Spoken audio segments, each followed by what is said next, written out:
What's up, YouTube? It's your girl, Miss Katrina G, and I'm back with another video. This is my favorite cereal mukbang slash just talk to you kind of video. So first, I'd like to say to those who have newly subscribed to my channel, welcome. Thank you so much for subscribing to my channel and having faith in me and just joining my family. So first I'm going to start with grace, and then I'll get to talking and eating. Heavenly Father, thank you for this food that you bless me in Jesus' name. Amen. Breakfast.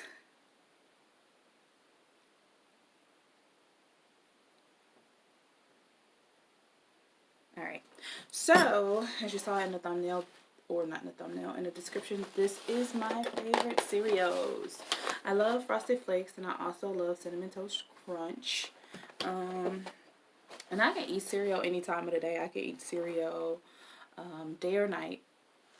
And so, yeah, this is my favorite cereals. And we're going to go ahead and get started with chowing down. So I hope everybody's having a good day. My day is pretty good. No complaints here. Other than the tragic news about Kobe Bryant, which is extremely tragic. Him and his daughter, Gigi. I'm not a parent, but I could only imagine what Vanessa and her family is going through. Kobe Bryant is obviously well known throughout the world, not just in the States, but everywhere. And it's just a great loss for our community and in general, just for our generation, for our community. It's just a sad day. It's a sad day in the world, and my heartfelt prayers and condolences go out to the family and to the family of those who are also on the plane with Gigi and with Kobe Bryant. He's very young. It's kind of heartbreaking just to see someone so young go so soon. I mean, that just goes to say we don't know when our last days on this earth will be. So it's important for us to live our best life, live our life to the fullest, and give your life to Christ. That's vital. That's very, very, very important. So and he was the stand-up man. Kobe Bryant, he was the stand-up man. I am, if you looked at my previous videos, I did a story time about my basketball history as well as the experiences that I had playing basketball. So it's awesome. It's a great experience to meet, different people, great experiences in the whole. The most exciting part of it all is just being competitive, building up relationships with your team as well as your opponent, because back in the 2000s, the early 2000s is when I actually had started playing. Well, late 90s, early 2000s. I started in elementary school, and then I played in middle school, and then I played in high school.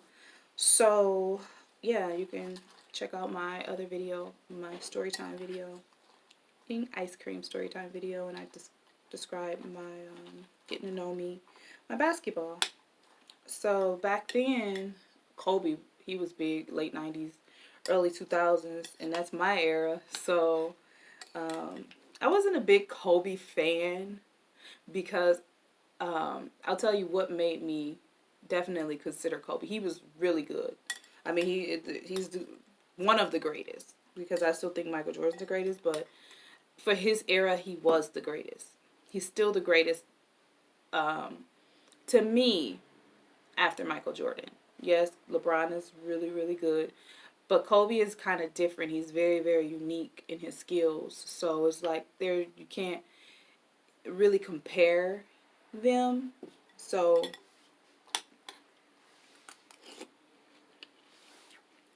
back then, my favorite player was Ray Allen, but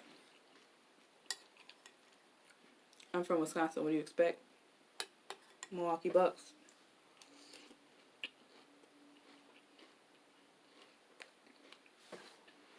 But remember watching Kobe, he just didn't give up.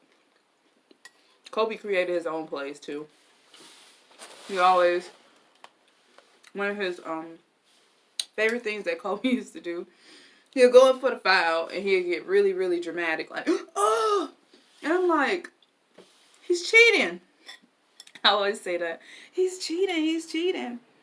Like, he's over here cheating because he didn't get fouled. But he was so good at it. He was so dramatic with it and with all. He wanted to win. Kobe was an all-around just winner. And he wanted his team to win. It's just amazing.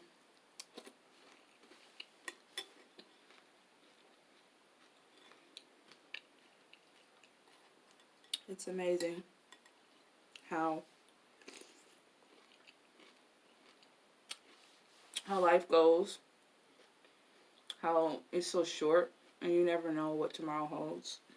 So it's like, it's awful. But again, my prayers and thoughts go out to the family of all the deceased, especially the wife who stood by him through all this time, you know, and his innocent children. So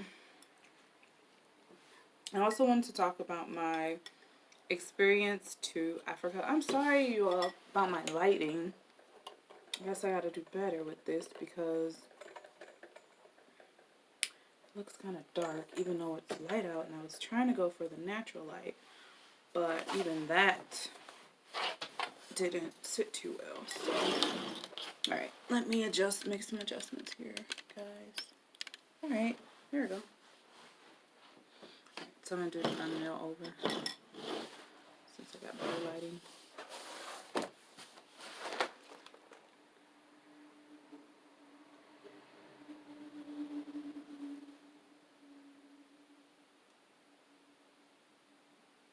Alright.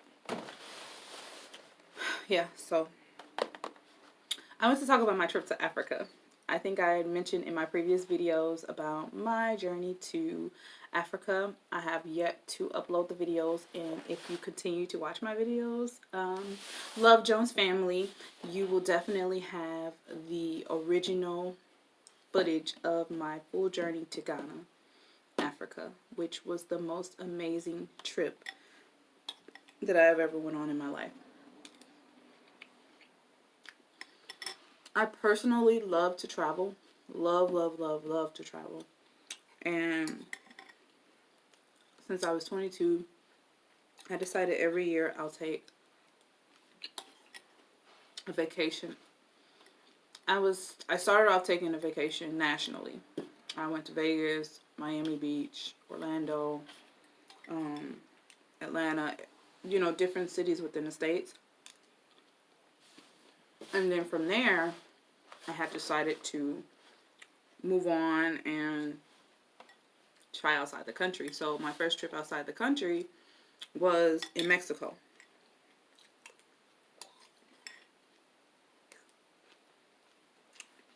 I know mostly everybody been to Cancun, Mexico.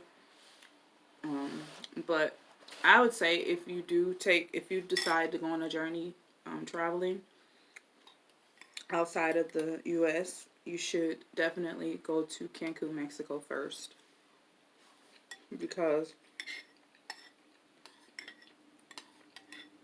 it's very, very beautiful. But it's still close. Or Canada.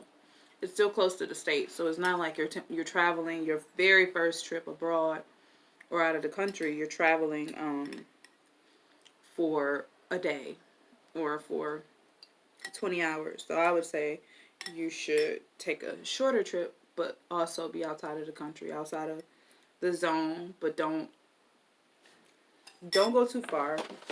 I mean, you can if you don't mind, but I think it helped me to be experienced with going to, y'all can see I love this one more. I love the Cinnamon Toast Crunch more.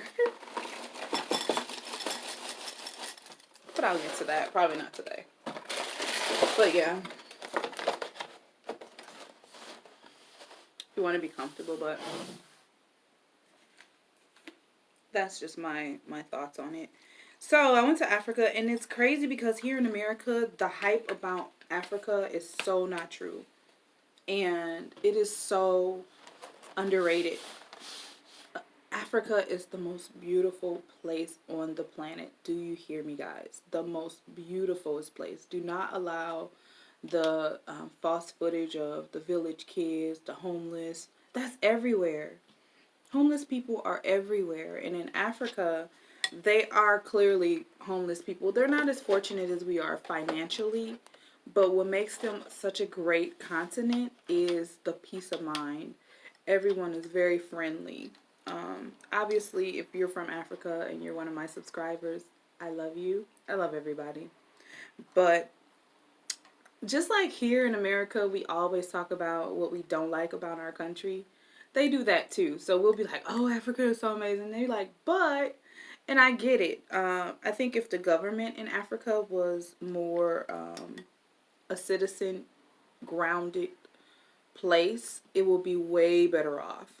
They give up and sacrifice their resources for riches when everyone there could really be much better off. But anyways, that's another story time.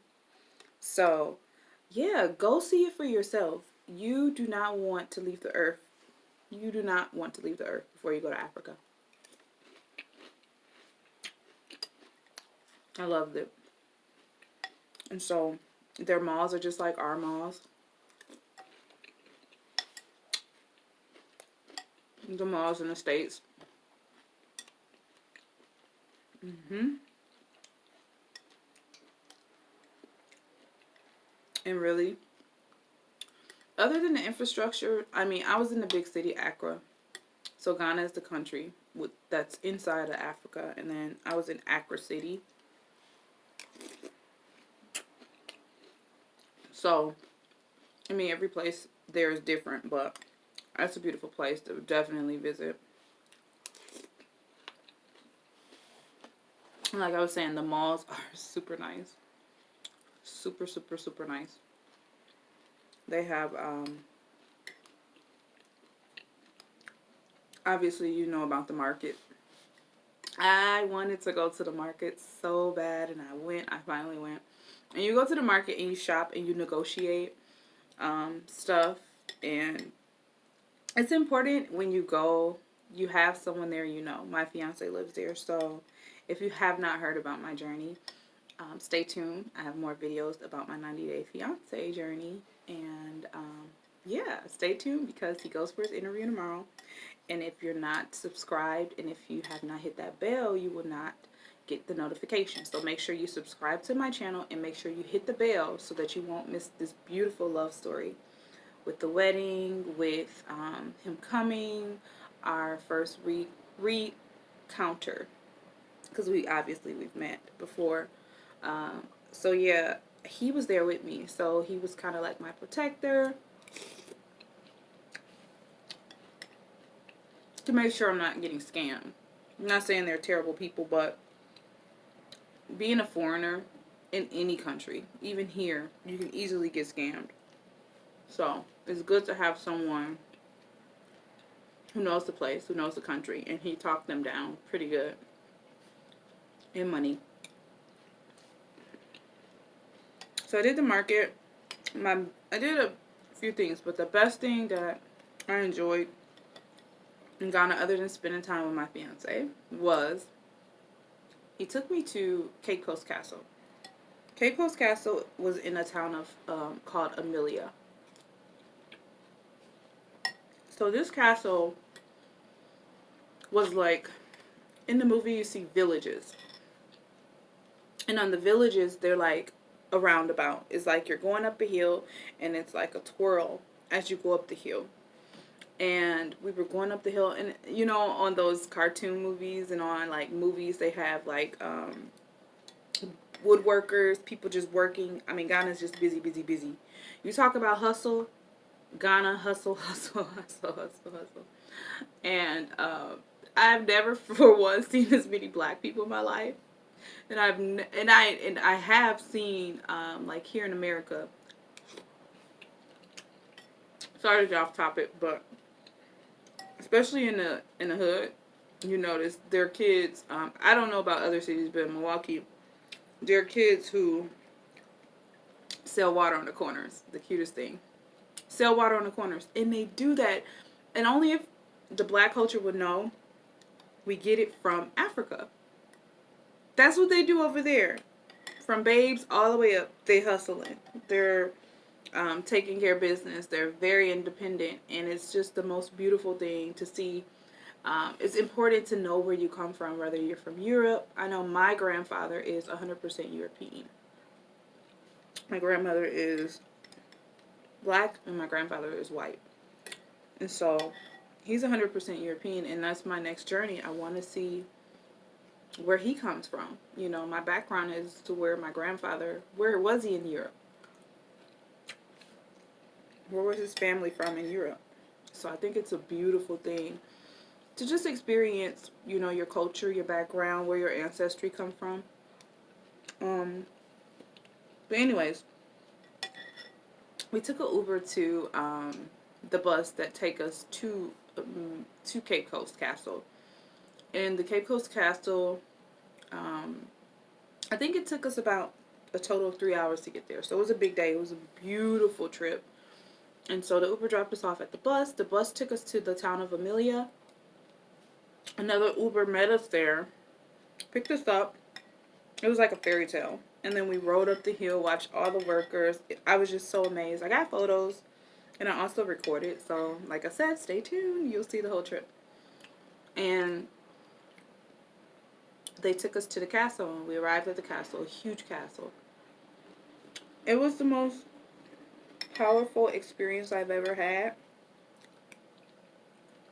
But at the same time, it was the most saddest experience I ever had as well, because I ended up having to witness and see how my ancestors were treated at this castle. So when we went in, we paid for the tour. We had our tour guide. He was awesome. This guy, he was really, really awesome. He knew his history. He knew everything that transpired in those times.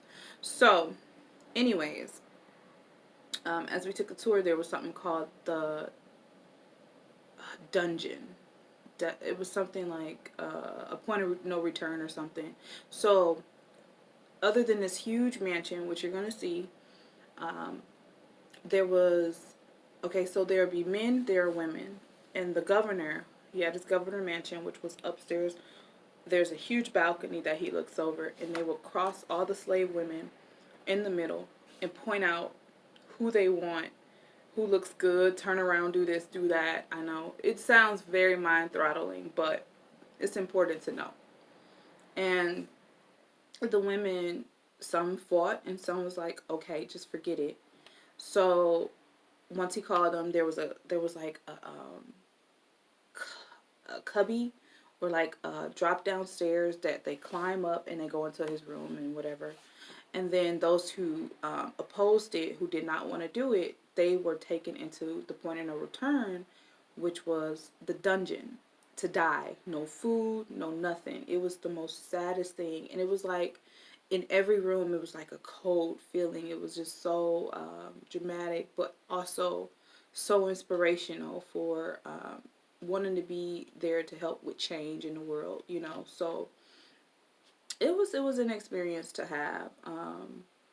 Yeah, and then they had the area. There's so much more to know, but they had the area where the so again, if the women complied with the governor and they were to get pregnant, they were released. So that's why the women, I would say, I think why a lot of the women were like, okay, I'll go, because they knew they would be freed if they got pregnant, which is the sickest thing I've ever heard. But for that time, I guess that's just what they had to do. It's the most heartbreaking thing.